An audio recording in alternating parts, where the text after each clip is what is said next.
김영삼 전 대통령의 정치적 아들이 김무성 대표라면 진짜 생물학적 아들은 바로 김현철 씨입니다. 김현철 씨가 어제 민주화가 불타고 있다는 아주 센 발언을 했습니다. 현철 씨의 정계 진출 시도는 그동안 번번이 무산이 됐는데 YS 추모 열기 그리고 재평가 움직임에 힘입어 이번엔 여의도 입성이 가능해질까요? 이은재 전 새누리당 의원, 최승현 조선일보 정치부 차장 모셨습니다. 안녕하세요. 안녕하십니까. 자, 어떻게 보면은 김영삼 대통령에게 아들 김현철 씨는 매우 사랑하는 아들이자 정치적인 짐이었어요. 그렇죠? 그렇죠. 예. 그런데 그 아들이 어제는 민주화가 다시 불타오르고 있다. 예. 정말 의미심장하지 않습니까? 정말 본인의 정치 생명에 네. 다시 한번 불을 붙이는 그런 느낌이었어요. 그렇죠. 예. 그래서 사실 어제 이제 저 장사를 치르고 나서의 사람들이 가장 궁금했던 건 김현철이 언제 어디서 나올까? 이거 아닙니까? 정치 그렇죠. 어떻게 재개할까? 네, 근데 이제 어제 그 발언에는 어쨌든 현재 여권, 네. 집권 여당에 대한 비판적인 그 어조가 굉장히 강하게 묻어났기 때문에 예. 결국에는 김영삼 전 대통령이 이제 민주화 운동을 하거나 이제 집권을 하고 그 이후까지도 김대중 전 대통령과는 상당히 각을 세웠었지만 네. 지금 현재는 그 적통을 잇고 있는 야당에서 출마를 하는 게 아니냐 네. 이런 말들이 지금 나오는 상황인데 예. 뭐 이제 오늘 제가 그 김영춘 새정치민주연합 부산시당위원장하고 좀 통화를 해봤습니다. 예. 그랬는데 실제로 지난 7, 8월 달쯤에 한번 만나서 많은 이야기를 했다고 하는데 예. 그 자리에서 이제 그 김현철 씨가 내가 야당 후보로 출마할 수도 있는 거 아니냐라고 얘기를 했다고 하고 예. 작년에 730 재보선에서도 예. 서울 동작을 예. 재보선에 출마하겠다라고 트위터에 글을 올린 적도 있었습니다. 김영삼 대통령이 네. 올해 그 사저로 그렇죠. 상도 일동에 포함된 그 지역구죠. 그럼요. 상도동이 포함되어 있기 때문에 이제 동작을 출마 얘기가 됐던 예. 거고 이번에는 사실 이제 그 동작을보다는 네. 만약에 총선에 제가 봤을 땐 총선에 출마하고 싶은 의지는 분명히 있으십니다. 보면 그렇죠. 제가 보기에는 김영삼 전 대통령의 고향이 거제나 아니면 네. 부산 지역 어쨌든 PK 지역의 어떤 정치적 중심 인물로서 좀 자리 잡고 싶은 이제 생각이 있으신 것 같은데 문제는 여야 어느 쪽으로 출마할 것이냐 이 부분인 것 같고 제가 보기에는 여태까지는 여당이 계속 그 공천을 주지 않았습니다. 그렇죠. 예, 그 한보 사태 뭐 이런 것들과 그렇죠. 연관을 시켜서 그렇지만 이제는 김영삼 전 대통령이 서거하시고 나서 그분에 대한 평가, 그러니까 또 국민적으로 굉장히 또 재평가가 이루어지고 있기 그러니까요. 때문에 지금 여당 입장에서도 이제 상황은 상당히 달라질 것 같고 네. 그래서 앞으로 어느 쪽에서 출마를 할지 그 부분부터 굉장히 좀 관심거리인 것 같습니다. 사실 그 박근혜 대통령과 김영삼 대통령의 관계, 네. 박근혜 대통령과 김현철 씨의 관계를 제외하고 본다면 새누리당에서 김현철 씨를 콜할 수 있는 그런 상황 아닙니까? 사실 그게 더 일견 자연스러워 보이긴 하는데 네. 이제 그동안 얽혀있는 여러 가지 인연들이 있다 네. 보니까 예. 이게 과연 어떻게 될까. 그래서 최승현 차장도 야당 쪽 출마할 것처럼 처음에 전망하다 결국은 잘 모르겠다는 식의 결론을 내리면서 네. 말을 끝낸 것 같은데 이은재 의원님은 어떻게 보세요? 소산 김현철. 그렇죠. 예. 예. 어디서 출마할까요? 우선은 이제 사실 본인이 어디 출마를 하든 안 하든 예. 사실 지금은 이제 그 우리 YS가 이제 서거하신 지 얼마 안 되기 때문에 그 여론조사에 보면 굉장히 좋은 평가를 받고 있는데 이것은 우리나라의 정서, 그러니까 예를 들면 돌아가신 분에 대한 예우 차원에서 나온 것이 아니냐 네. 이렇게 보고 남자이다. 있습니다. 아. 네. 그래서 이 김현철 씨가 어디서 나오든지 간에는 가장 중요한 것은 뭐 한보 사태도 있지만 예. 국정 운영에 대한 실패, 네. 그다음에 국정에 대한 동반자 역할을 했었기 때문에 이거에 대한 이미지를 어떻게 지워버리느냐. 네. 이게 굉장히 본인으로서 중요한 겁니다. 예. 그러니까 지금 어디서 나오느냐 이게 문제가 아니라 국민들로부터 어떤 심판을 받아서 새로운 이미지를 그렇죠. 만들어가지고 나오느냐. 이것이 예. 저는 굉장히 중요한 관건이다. 이렇게 보고 있습니다. 따라서 만약에 저라면 네. 그 아버지의 고향인 예. 거제에 가서 네. 정말 아버지의 업적을 잘 기리는 예. 예를 들면 그 뭐 기념관이라든지 예. 이런 업적을 잘 쌓아서 그러고 나서 나중에 거기서 이제 국민들로부터 어느 정도 굉장히 호응도가 좋아지고 나면 거기서 출마하는 것이 바람직하지 않겠는가. 네. 저의 개인적인 생각은 그런 생각을 하고 있습니다. 예. 네. 그 박진 변호사 지금 뭐 아버지가 돌아가시면서 높은 지지율을 지금 만들어 놓으셨는데 그걸 아들이 그대로 물려받을 수 있을 것이다 이렇게 보세요? 아니면 그거는 신기루다 이렇게 지금 한 2.5배 정도 여론조사 보면 51%입니다. 지난 3월에 비해서. 네. 뭐 그 이유가 진짜 사망하고 예우 차원도 있는 거고 예. 뭐 독자 투쟁이라든지 뭐 어떻게 보면 문민정부 이런 건데 조금 지나면 원래는 알겠지만 좀 떨어질 수밖에 없는 상황이고 네. 막 김현철 씨 입장에서도 그 아버지 지지율만 갖고 할 수 있는 상황은 아니고요. 예. 본인만의 어떤 특출난 어떤 이미지라든지 네. 그런 거가 아니라면 정치에 도전하는 건 쉽지는 않다는 생각이 듭니다. 네. 임 의원님이 새누리당에 몸담고 계신 그건 하나 다시 한번 여쭤보고 싶어요. 새누리당 입장에서는 어쨌든 YS 대통령이 이렇게 극적으로 그러니까 서거와 함께 정치적인 평가가 반등을 한 상태에서 그 김현철이라는 그 정치적인 적자이자 실제 아들인 김현철을 놓치고 싶지는 않을 수도 있을 것 같아요. 그동안 여러 가지 좀 꼬인 인연이 있긴 하지만 그렇죠. 새누리당이 어떻게 이 김현철 씨에 대한 뭐 공천이라는 데 대해서 대처할 거로 보세요? 네. 이제 아까 말씀하신 것처럼 김현철 씨가 어떤 민주화에 불을 붙이겠다. 예. 뭐 이런 얘기는 어떻게 보면 이렇게도 분석할 수가 있습니다. 그동안에 이 PK 지역은 영남권이라 그래서 대구 경북하고 같이 묶여서 갔어요, 사실은. 예. 그래서 이번을 계기로 해서 민주화 성지로서 부상을 하면서 별도로 분리를 할 가능성도 있습니다.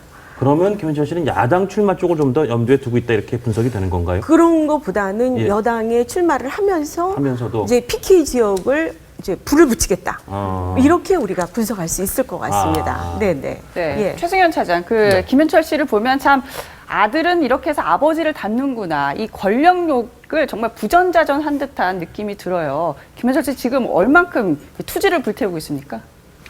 뭐 어저께 발언에서 그런 투지는 명확하게 드러났다는 생각이 들고요. 그리고 여야 양쪽 다 열어놓고 내년 총선에 대한 준비는 해왔던 것으로 보입니다. 그리고 김현철 씨가 뭐 사실 한보 사태로 인해서 뭐 이제 굉장히 큰 비리를 저지른 것처럼 돼 있지만 사실 막상 본인 입장에서 억울한 측면이 좀 있는 게 사실이거든요. 그러니까 이 검찰 조사 결과 네. 한보 사태와 직접적인 연관은 없었고 그걸로는 구속된 게 아니에요. 대선 자금과 별건 수사로 관련해서 그렇죠. 예. 이제 뭐 잘 아시겠지만 검찰이 뭔가 이제 포인트를 잡아서 수사를 한 부분이 잘 되지 않았을 때 예. 예. 별건으로 수사를 해서 그렇죠. 이제 그 부분에서 턴다고 하죠, 속칭. 예. 그런 부분에서 나와서 이제 결국 구속이 되고 그렇게 됐지만 근데 사실 국민들은 다 한보 사태와 직접적으로 연관된 이제 그런 비리를 저질렀다고 생각을 하거든요. 그렇죠. 그러니까 그렇기 때문에 사실 본인 입장에서는 네. 좀 그런 명예를 회복하고 싶은 욕망도 굉장히 강할 거고 그렇지만 이제 그동안은 사실은 이제 국민들의 어떤 인식 때문에 네. 공천을 받기도 어려웠고 그런 이제 명예 회복의 기회도 없었지만 뭐 어쨌든 김영삼 전 대통령께서 돌아가시면서 이제 국민들은 사실 김영삼 전 대통령 재임 당시에는 IMF 사태를 가져왔다는 점 때문에 굉장히 좀 실망하고 좀 경원시했던 지도자였지만 지금은 그분이 IMF 이전에 민주화에 대한 업적 이런 부분들을 다시 쳐다보게 된 거 아닙니까? 그렇죠, 그렇죠. 그러니까 그런 부분들을 이제 활용해서 활용이란 말은 좀 그렇지만 어쨌든 김현철 씨는 지금 이게 본인이 적극적으로 나서지 않을 수 없는 상황이 된 것 같아요. 그래서 저는 내년 총선에서 네. 좀 여야를 넘나드는 네. 어쨌든 어디서든 뭔가 자기 입지를 세우기 위해서 굉장히 열심히 노력을 할 거라고 생각합니다. 네, 생물학적 아들 얘기를 했으니까 이제는 정치적 아들 김무성 대표 얘기 본격적으로 나눠보겠습니다. 네. 아니 사실 어저께만 해도 이제 김무성 대표가 김영삼 대통령의 정치적인 이제 반짝거림, 이제 사후에 무슨 반사이익이라고 해야 되나요? 예. 반사 효과라고 해야 되나요? 이런 지지율 반등의 효과를 보지 않을까라고 했는데 지금 아들이 직접 민주화가 불타오르고 했대 정치적 야심을 불태우니까 김무성 대표한테 돌아갈 게 있을까?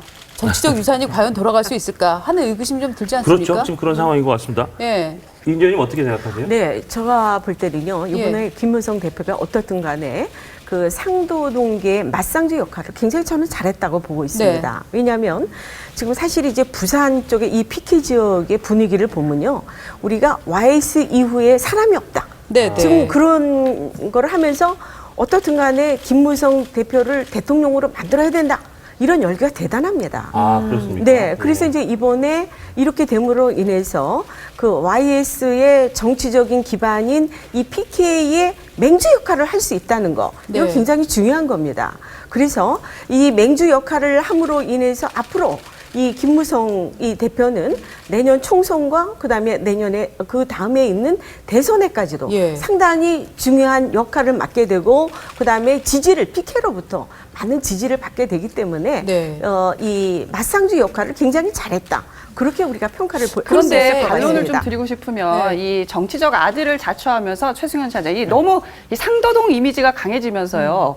과연 김무성 대표 보고 김무성 대표는 산업화 세력입니까? 민주화 세력입니까? 이런 질문을 던졌을 때 선뜻 대답을 못하는 그런 스스로 자가당착, 딜레마에 빠진 거 아닌가 이런 생각도 들어요. 네, 그 부분이 딜레마가 될 것 같습니다. 저도 그런 생각을 좀 많이 했는데, 그러니까 어차피 총선은 중도파를 누가 잡느냐의 싸움입니다. 네. 그런 측면에서 김무성 대표는 박근혜 대통령을 박근혜 대통령으로 상징되는 어떤 보수층들 네. 지지는 확실하게 받을 수 있는 어떤 위치에 있긴 하죠. 예. 왜냐하면 집권 여당의 대표고 최근에 박근혜 대통령과 여러 가지 코드를 맞추면서 그렇죠. 열심히 박근혜 대통령을 띄워주기를 하고 있으니까. 네. 그런데 이제 어쨌든 이번에 국민들은 김무성 대표가 상도동의 어떤 마지막 주자로서 예. 민주화 운동의 유산도 갖고 있는 사람이구나라는 네. 것을 깨닫게 됐거든요. 그렇죠. 예.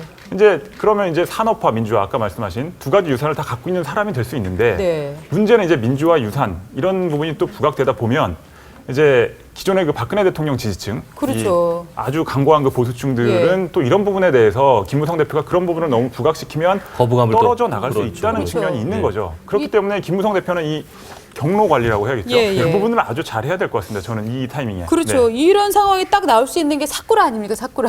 그 옛날에 이쪽도 아니고 엄마가 좋아, 아빠가 좋아. 좋게 보면 양수겸장이 될 수 네. 있는 나쁘게 보면 양다리가 돼서 양쪽으로 그렇죠. 다 배척당할 수가 있으니까요. 그렇죠. 그리고 심지어는 너 엄마 따라갈래, 아빠 따라갈래?라고 선택을 강요받는 상황에 김무성 대표가 놓일 것 같은데 그렇죠. 예. 그러면은 엄마 앞에서 엄마 따라간다 그러고 아빠 앞에서는 아빠 따라간다 그러다가 나중에 양쪽으로부터 매맞는 그러니까요. 이제 이런 상황도 충분히 예상이 되는 것 같아요. 근데 이제 제가 볼 때는요, 네. 이 그 정치에 있어서는 네. 가장 중요한 게 이 의리와 의리의 정치, 이 신의의 정치가 굉장히 중요하지 않습니까? 네. 네. 그래서 그동안에 상도동계의 어떤 맞상조 역할을 하면서 예. 그다음에 그렇게 서거하신 분에 대한 마지막 예우까지 갖춰주는 그런 정치인을 우리나라의 국민들은 사실은 정서적으로 굉장히 좋아하고 있습니다. 네. 네, 그리고 또 하나는 이 김무성 대표가 어떻게 보면 상당히 정치의 달인이라고 볼 수 있습니다.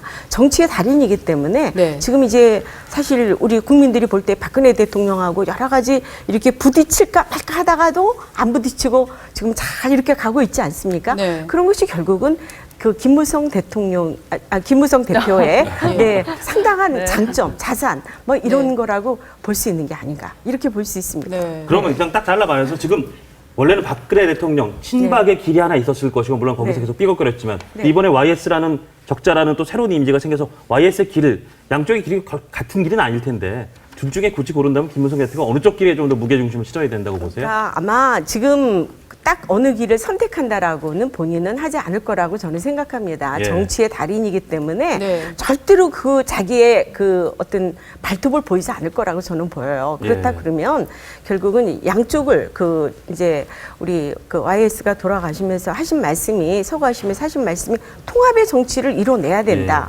그렇다 그러면 우리가 지금 얼마나 계보 정치 때문에 사실 그 김대중 대통령과 김영삼 대통령이 만들어 놓은 유산이 이 계보 정치 아닙니까? 네. 이제는 이와 같은 계보 정치를 없애는 차원에서라도 네. 어떤 개혁의 정치를 끌고 나가는 그런 모습이 바로 김무성 대표의 모습이라고 저는 보여집니다. 네. 양수겸장 쪽으로 해석해 주셨습니다. 네, 다음 이슈로 가보겠습니다.